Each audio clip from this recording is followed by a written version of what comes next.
بسم اللہ الرحمن الرحیم۔ محترم ناظرین، السلام علیکم ورحمۃ اللہ۔ عام طور پر ایک وہ شخص جو کوئی دین کا کام کر رہا ہے، دین کی خدمت کر رہا ہے، اس کے دماغ میں یہ سوال جو ہے بسا اوقات کبھی آدمی کو جو ہے اس کے لیے بڑی الجھن کا اور بڑی پریشانی کا سبب ہوتا ہے۔ وہ یہ ہے کہ ہم لوگ جو دین کا کام کر رہے ہیں یا دین کی خدمت کر رہے ہیں، قرآن مجید کا جو ہے علم سیکھ رہے ہیں یا قرآن مجید کا علم سکھا رہے ہیں،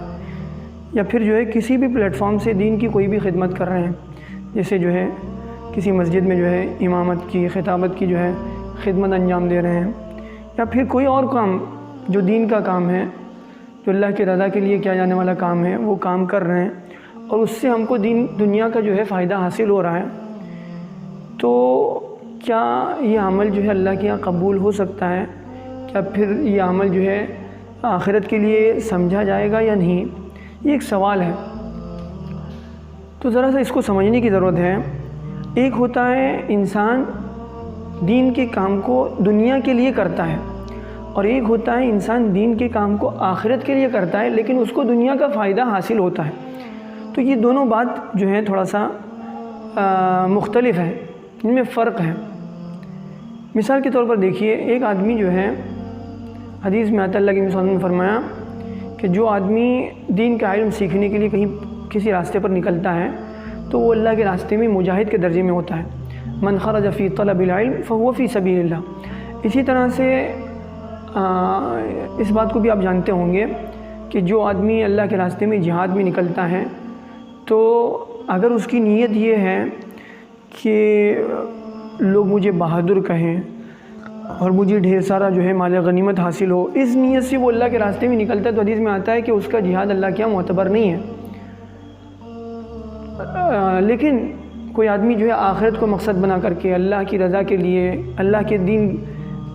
کو سربلند کرنے کے لیے، اعلاء کلمت اللہ کے لیے اللہ کے راستے میں نکلتا ہے اور اس کی نیت خالص اللہ کی رضا ہے، آخرت جو ہے اس کے پیش نظر ہے، وہ شخص جو ہے اللہ کے راستے میں نکلتا ہے اور پھر جو ہے اس کو فتح حاصل ہو جائے، مسلمانوں کو غلبہ حاصل ہو جائے تو وہ مال غنیمت کے ساتھ لوٹتا ہے، اس کو بھی دنیا کا فائدہ حاصل ہوتا ہے۔ اب جو ہے وہ دنیا سے فائدہ اٹھا رہا ہے، لیکن یہ نہیں کہا جائے گا اگر وہ دنیا سے فائدہ اٹھا رہا ہے تو اس کا آخرت کا اجر ضائع ہو گیا، ایسا نہیں ہے۔ اس لیے کہ یہ ایک اصول ہے کہ انسان اگر دین کے کسی کام سے دنیا کا فائدہ اٹھا رہا ہے تو اس کا دین کا عمل جو ہے وہ ضائع نہیں ہوگا۔ ہاں، البتہ دین کے کام سے دنیا کو مقصد بنا رہا ہے تو وہ چیز اللہ کے یہاں قابل قبول نہیں ہوگی۔ اچھا، دین کو مقصد بنانے والا اور دنیا کو مقصد بنانے والا، ان دونوں میں تھوڑا سا فرق ہے۔ بظاہر تو دیکھنے کے اعتبار سے جس کا مقصد دنیا ہے وہ بھی دنیا سے فائدہ اٹھا رہا ہے اور دنیا کی چیزوں سے اس کو بھی مال مل رہا ہے، اس کو بھی عزت مل رہی ہے، اس کو بھی شہرت مل رہی ہے، اور ایک آدمی جو ہے وہ آخرت کے لیے کام کر رہا ہے، اس کا مقصد اللہ کی رضا ہے، وہ آخرت میں جو اللہ تعالیٰ کی طرف سے فوائد اور جو وعدے، جو فضائل اس کو سنائے گئے ہیں وہ اس کو حاصل کرنے کے لیے دین کے کام میں لگا ہوا ہے، دین کی خدمت میں لگا ہوا ہے، اس کو بھی دنیا کا فائدہ حاصل ہو رہا ہے، اس کو بھی جو ہے یعنی لوگ اس کی بھی تعریف کر رہے ہیں، اس کی بھی تعظیم کی جا رہی ہے، اس کو بھی جو ہے عزت مل رہی ہے، اور اس کو بھی جو ہے یعنی ممکن ہے اس کو بھی جو ہے مالی فوائد بھی حاصل ہو رہے ہیں، وہ جو ہے مہینے کے آخر میں جو ہے تنخواہ بھی لے رہا ہے اپنی خدمت کی۔ لیکن جس کا مقصد آخرت ہوگا وہ دنیا کے ملنے پر نہ زیادہ خوش ہوگا اور نہ دنیا کے کسی نقصان پر زیادہ جو ہے پریشان ہوگا۔ دنیا کا ملنا، دنیا کا فائدہ یہ ہے کہ لوگ اس کی تعریف کر رہے ہوں، لوگ اس کی تعظیم کر رہے ہوں، اس کے کام کو سراہا جا رہا ہے، تو اس سے وہ جو ہے اپنی بڑائی کے الزام میں مبتلا نہیں ہوگا جس کا مقصد آخرت ہوگا۔ اور اسی طرح سے جو ہے اگر اس کو جو ہے دین کے کام سے جو ہے اس کا یعنی اس کے بالمقابل اس کی اگر اس پر تنقید کی جا رہی ہے، اس کا مذاق اڑایا جا رہا ہے، اس کے اوپر جو ہے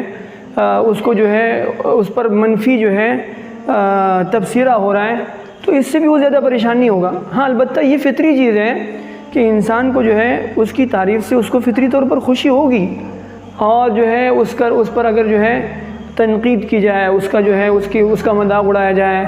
یا پھر جو ہے اس کے سلسلے میں کوئی منفی رویہ جو ہے اختیار کیا جائے، تو اس سے اس کو تکلیف ہوگی، لیکن وہ اپنے کام سے پیچھے نہیں ہٹے گا، نہ جو ہے اس کی تعریف کرنے سے وہ جو ہے آسمان پر چڑھے گا، اور نہ ہی جو ہے اس کے خلاف یعنی اس پر تنقید کی جائے تو وہ اپنے کام سے پیچھے ہٹے گا، اس کو اپنا کام کرنا ہے۔ اس لیے کہ اللہ کے نبی صلی اللہ علیہ وسلم کے بارے میں ان سے بڑا مخلص کون ہوگا؟ اللہ کے نبی صلی اللہ علیہ وسلم کے بارے میں خود اللہ تعالیٰ فرماتے ہیں وَلَقَدْ نَعْلَمُ أَنَّكَ يَضِيقُ صَدْرُكَ بِمَا يَقُولُونَ، کہ اللہ تعالیٰ فرماتے ہیں کہ ہمیں پتہ ہے، ہم اس بات کو اچھی طرح جانتے ہیں کہ لوگ آپ کے خلاف جو باتیں کرتے ہیں، جو منفی جو ہے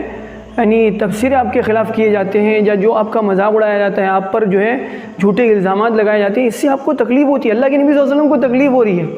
لوگوں کی جو ہے یعنی منفی رویے سے، تو یہ ایک فطری چیز ہے، اس کا جو ہے انسان انکار نہیں کر سکتا۔ لیکن جو ہے جس کا مقصد آخرت ہوگا، جس کا مقصد اللہ کی رضا ہوگا، تو وہ جو ہے نہ لوگوں کی تعریف سے زیادہ خوش ہوگا، اور جو ہے نہ ہی جو ہے ان کی تنقید سے جو ہے ہمت ہارے گا، بلکہ وہ اپنا کام کرتا رہے گا۔ اور اسی طرح سے جو دنیاوی فوائد ہیں، جیسے مال کے اعتبار سے ہو، تو یہ مال کا جو ہے مالی اعتبار سے جو منافع اس کو حاصل ہوں گے، وہ ان کیا کہتے ہیں اس کا معاشی اعتبار سے، اور پھر جو ہے دنیاوی یعنی ضروریات کے اعتبار سے اس سے وہ فائدہ ضرور اٹھائے گا، لیکن اس کا مقصد وہ نہیں ہوگا۔ تو بہرحال یہ وہ باتیں تھیں، اس کو جو ہے اگر انسان اچھی طرح سے سمجھ نہ لے تو بسا اوقات جو ہے انسان ذہنی طور پر بڑی الجھنوں کا اور بڑی دشواریوں کا شکار رہتا ہے۔ تو میں نے سوچا کہ ہو سکتا ہے بہت سارے لوگ ایسے بھی ہوں جو اس طرح سے جو ہے ان کے دماغ میں اس طرح کے سوالات آتے ہوں،